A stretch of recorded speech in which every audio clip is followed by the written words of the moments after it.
Bollywood female oriented చిత్రాలకు ఓ brand create చేసిన beauty Kangana Ranaut 2014లో వచ్చిన క్వీన్లో రాణి పాత్ర ఎంతో మంది అమ్మాయిలకు స్ఫూర్తి కూడా. ఆమె కెరీర్కే ఓ మైల్ స్టోన్ ఫిలిం అది. కానీ ఇప్పుడు పూర్తిగా ఫైర్ బ్రాండ్ సినీ కెరీర్ గాడి తప్పేసింది. మణికర్ణిక తర్వాత అమ్మడి ఖాతాలో హిట్టే లేదు. కొన్ని పొలిటికల్ బయోపిక్స్ తీసి ఓ సపరేట్ ఆడియన్స్ కు దూరమైంది కంగనా. పొలిటికల్ జర్నీని ఎంజాయ్ చేస్తున్న కంగనాకు సినీ కెరీర్ డల్ గా మారడంతో మళ్ళీ తన ఫ్యాన్ ఫాలోయింగ్ వెనక్కి తెచ్చుకునేందుకు స్కెచ్ వేస్తోంది. తనకు స్టార్డమ్ తో పాటు జాతీయ అవార్డు తెచ్చిపెట్టిన క్వీన్ సీక్వెల్ ప్లాన్ చేస్తోంది. అయితే ఈసారి పూర్తి కొత్త కథతో రాబోతుందట. క్వీన్ మూవీని డీల్ చేసిన వికాస్ బాల్ ఈ మూవీని హ్యాండిల్ చేస్తున్నాడు.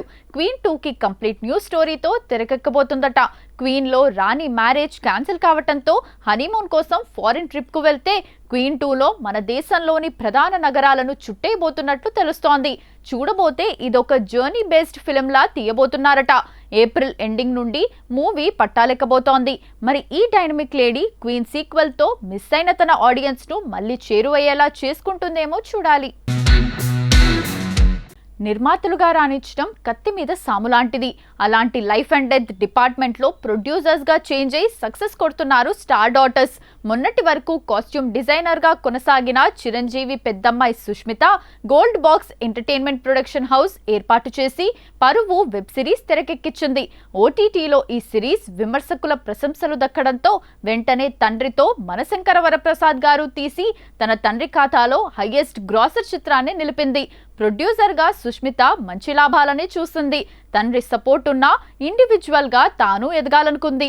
రజనీకాంత్ డాటర్స్ సినీ రంగంలో ప్రూవ్ చేసుకోవాలని మెగాఫోన్ పట్టారు. కానీ తండ్రి ఇమేజ్ డ్యామేజ్ చేశారు. కొచ్చడయంతో చిన్న కూతురికి దర్శకత్వం ఛాన్స్ ఇచ్చారు తలైవా. కట్ చేస్తే మూవీ అల్ట్రా డిజాస్టర్ గా మారింది. నిర్మాతలకు భారీ నష్టాలు తెచ్చిపెట్టింది ఈ ఫిలిం. ఆ తర్వాత మాజీ భావధనుష్తో VIP 2 తీసింది. సినిమా పర్వాలేదు అనిపించుకున్న ఫస్ట్ పార్ట్ తో పోల్చుకుంటే తేలిపోయింది. దీని తర్వాత కెమెరా జోలికి పోలేదు సౌందర్య. తనకు కాస్తో కూస్తో ప్రావీణ్యం ఉన్న నిర్మాణ రంగంలోనే మళ్లీ ట్రై చేసి సక్సెస్ కొట్టింది. 16 ఏళ్ల తర్వాత విత్ లవ్ తెరకెక్కించి భారీ లాభాలను చవిచూసింది సౌందర్య. అక్క సుష్మిత మనశంకర వరప్రసాద్ గారుతో సంక్రాంతి బ్లాక్ బస్టర్ కొడితే గుడ్ ఫ్రైడేకు సిస్టర్ నిహారిక సక్సెస్ చూసింది. రాకాసాతో మరో హిట్ నమోదు చేసింది. పింక్ ఎలిఫెంట్ పిక్చర్స్ పై తెరకెక్కిన రాకాసా పాజిటివ్ రివ్యూతో దూసుకెళ్తోంది. 3 రోజుల్లో 15 కోట్లకు పైగా వసూలు చేసి బడ్జెట్ డబ్బులు రాబట్టుకుంది. సిల్వర్ స్క్రీన్ పై కమిటీ కుర్రాలతో నిర్మాతగా మారి హిట్ చూసిన నిహారిక రాకాసాతో మరో సక్సెస్ చూసింది. మొత్తానికి మెగా అండ్ తలైవా డాటర్స్ నిర్మాతలుగా సక్సెస్ అందుకున్నారు. ఇండియన్ సినిమా స్థాయి ఇప్పుడు కేవలం దేశానికే పరిమితం కాలేదు. హాలీవుడ్ రేంజ్ లో మన సినిమాలు ప్రపంచవ్యాప్తంగా వసూళ్ల సునామీని సృష్టిస్తున్నాయి. తాజాగా అందుబాటులోకి వచ్చిన గణాంకాల ప్రకారం వరల్డ్ వైడ్ బాక్సాఫీస్ వద్ద అత్యధిక వసూళ్లు రాబట్టిన టాప్ 5 భారతీయ సినిమాల జాబితా ఆసక్తికరంగా మారింది. ప్రభాస్ నుండి అల్లు అర్జున్ వరకు, రణ్వీర్ సింగ్ నుండి అమీర్ ఖాన్ వరకు మన హీరోలు గ్లోబల్ మార్కెట్లో తమ జెండా పాతారు. నెంబర్ 1 స్థానంలో దంగల్. అమీర్ ఖాన్ నటించిన దంగల్ ఇప్పటికీ తన నెంబర్ 1 స్థానాన్ని పదిలపరుచుకుంది. అనేక నివేదికల ప్రకారం ఈ చిత్రం ప్రపంచవ్యాప్తంగా ఏకంగా 2070 కోట్ల అసాధారణ వసూళ్లను రాబట్టింది. ముఖ్యంగా చైనా మార్కెట్లో ఈ సినిమా సృష్టించిన ప్రపంచనం భారతీయ సినిమా దిశను మార్చేసింది.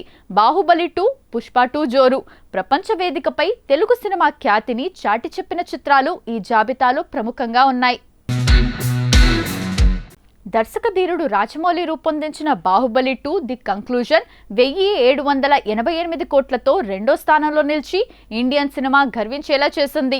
అల్లు అర్జున్ నటించిన పుష్ప 2 ది రూల్ సరికొత్త రికార్డులను సృష్టిస్తూ 1742 కోట్లతో 3వ స్థానాన్ని కైవసం చేసుకుంది. మాస్ ఎంటర్టైనర్ గా వచ్చి గ్లోబల్ బాక్సాఫీస్ ను షేక్ చేయటం విశేషం. సంచలనం సృష్టిస్తున్న దురంధర్ సిరీస్. రణ్వీర్ సింగ్ నటించిన దురంధర్ ఫ్రాంచైజ్ కూడా అగ్రస్థానాల్లో నిలిచింది. రీసెంట్ గా విడుదలైన దురంధర్ 2 ప్రస్తుతం 1606 కోట్లతో దూసుకుపోతోంది. ఇంకా వసూళ్లు కొనసాగుతుండటంతో ఈ సినిమా తదుపరి స్థానాలకు ఎగబాకే అవకాశం ఉంది. మొదటి భాగం దురంధర్ 1 1307 కోట్ల వసూళ్లతో 5వ స్థానంలో నిలిచింది. ఈ వసూళ్లు చూస్తుంటే భారతీయ సినిమాలు రాబోయే రోజుల్లో 3000 కోట్ల మార్కును కూడా సునాయాసంగా దాటుతాయని ట్రేడ్ విశ్లేషకులు భావిస్తున్నారు.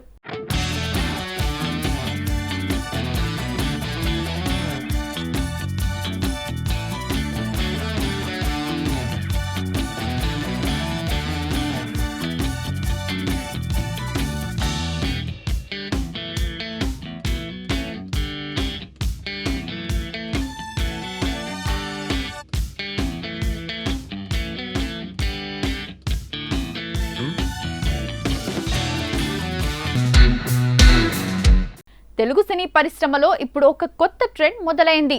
అదేంటంటే ఒకప్పుడు లవర్ బాయ్ ఇమేజ్తో సాఫ్ట్ రోల్స్తో అలరించిన యంగ్ హీరోలందరూ ఇప్పుడు ఒక్కసారిగా వైల్డ్గా మారిపోతున్నారు. వెండి తెరపై ఊరమాస్ గెటప్పులు, ఒళ్ళు గగుర్పుడ్చే యాక్షన్ సీన్లు, భారీ రక్తపాతం ఉంటేనే సక్సెస్ వస్తుందనే మాస్ మంత్రాన్ని అందరూ నమ్ముకున్నట్లు కనిపిస్తోంది. దసరా సినిమాతో తనలోని మాస్ యాంగిల్ను బయటకు తీసి బ్లాక్ బస్టర్ కొట్టిన నాని ఇప్పుడు అదే దారిలో పయనిస్తున్నారు. ది పారడైజ్ లో నాని మునిపెన్నడూ చూడని రీతిలో ఊరమాస్ గెటప్ లో కనిపిస్తూ అభిమానులను ఆశ్చర్యపరుస్తున్నారు. హిట్ 3లో నాని సృష్టించిన రక్తపాతం సినిమాపై అంచనాలను ఆకాశానికి తీసుకెళ్లింది. సాఫ్ట్ హీరో కాస్త ఇప్పుడు వైల్డ్ హీరోగా రూపాంతరం చెందారు. లవ్ స్టోరీల కంటే యాక్షన్ వైపు మొగ్గు చూపుతున్న విజయ్ దేవరకొండ ఇప్పుడు అవుట్ అండ్ అవుట్ మాస్ సినిమాలను నమ్ముకున్నారు. భారీ యాక్షన్ సీక్వెన్స్లతో రూపొందిన కింగ్డమ్ విజయ్ కెరీర్లో ఒక మైలురాయిగా నిలవనుందని అనుకున్నా అది వర్కౌట్ కాలేదు. ఇక ఇప్పుడు ఆయన చేస్తున్న రౌడీ జనార్దన, రణబాలి సినిమాల పేర్లు వింటేనే విజయ్ ఎంతటి మాస్ పవర్ చూపించబోతున్నారో అర్థమవుతోంది. కేవలం నాని, విజయ్ మాత్రమే కాదు, దాదాపు ప్రతి యంగ్ హీరో ఇప్పుడు మాస్ ఇమేజ్ కోసమే తాపత్రయపడుతున్నారు. లెనిన్ పాత్రలో Akhil Akkineni powerful mass look లో దర్శనమివ్వబోతున్నారు. ఒక భారీ యాక్షన్ డ్రామాగా వస్తున్న Sambarala Yetigattu cinema mega hero Sai Durga Tej కి మాస్ ఆడియన్స్ లో మరింత పట్టునివ్వనుందని టీం నమ్ముతోంది. ఇప్పటి వరకు వైవిధ్యమైన కథలు చేసిన నిఖిల్ స్వయంభూతో ఫుల్ ఫ్లెడ్జ్డ్ మాస్ హీరోగా అవతారమెత్తుతున్నారు. శర్వానంద్ సైతం భోగి చిత్రంతో తనలోని మాస్ యాంగిల్ ను బయటకు తీస్తున్నారు. ఎందుకీ మార్పు? ప్రస్తుతం ఆడియన్స్ పల్స్ మారింది. థియేటర్ ఎక్స్పీరియన్స్ అంటే భారీ శబ్దాలు, అదిరిపోయే యాక్షన్, గూస్ బంప్స్ వచ్చే ఎలివేషన్లే అని ప్రేక్షకులు కోరుకుంటున్నారు. అందుకే హీరోలు కూడా తమ సేఫ్ జోన్ వదిలి వైల్డ్గా మారేందుకు ఇష్టపడుతున్నారు. మరి ఈ వైలెన్స్ మన యంగ్ హీరోలకు ఏ రేంజ్ సక్సెస్ అందిస్తుందో చూడాలి. కేజీఎఫ్ తర్వాత యష్ నుంచి వస్తున్న ప్రతి ప్రాజెక్ట్ పై అంచనాలు సహజంగానే హైలో ఉంటాయి. జూన్ 4న రిలీజ్ కానున్న టాక్సిక్, దీపావళికి రిలీజ్ కానున్న రామాయణ లాంటి భారీ సినిమాలతో కేవలం 5 నెలల గ్యాప్లోనే 1000 నుంచి 200 కోట్ల రేంజ్లో బాక్సాఫీస్ను డామినేట్ చేస్తాడనే చర్చ జరుగుతోంది. కానీ ఈ హైప్ ఎంత ఉందో కంటెంట్ కూడా అంతే స్ట్రాంగ్గా ఉంటుందా? యష్ కెరీర్లో పవర్ఫుల్ విలన్, రావణుడిగా కనిపిస్తున్న సినిమా రామాయణ. మైథలాజికల్ ప్రాజెక్ట్స్లో ఎపిక్ స్కేల్ మాత్రమే కాదు, కథనం, భావోద్వేగం, పాత్రల డెప్త్ కూడా చాలా కీలకం. ఇప్పటికే ఈ జానర్ పై భారీ అంచనాలు ఉన్న టైంలో ఏ చిన్న మిస్టేక్ అయినా నెగటివ్ టాక్ వెంటనే వస్తుంది. గ్లిమ్స్ పై సోషల్ మీడియాలో ఇప్పటికే మిక్స్డ్ రియాక్షన్స్ కనిపిస్తున్నాయి. విఎఫ్ఎక్స్, లుక్స్, పర్ఫార్మెన్స్ పై విమర్శలు వినిపిస్తున్నాయి. కార్టూనిష్, ఆర్టిఫిషియల్ అనే కామెంట్స్ తో పాటు మరో ఆదిపురుష్ అవుతుందా అనే సందేహాలు కూడా వస్తున్నాయి. ఇక దాదాపు 700 కోట్ల బడ్జెట్తో తెరకెక్కుతున్న ఈ సినిమా కేజీఎఫ్ తర్వాత వస్తుండటంతో కంపారిజన్స్ తప్పడం లేదు.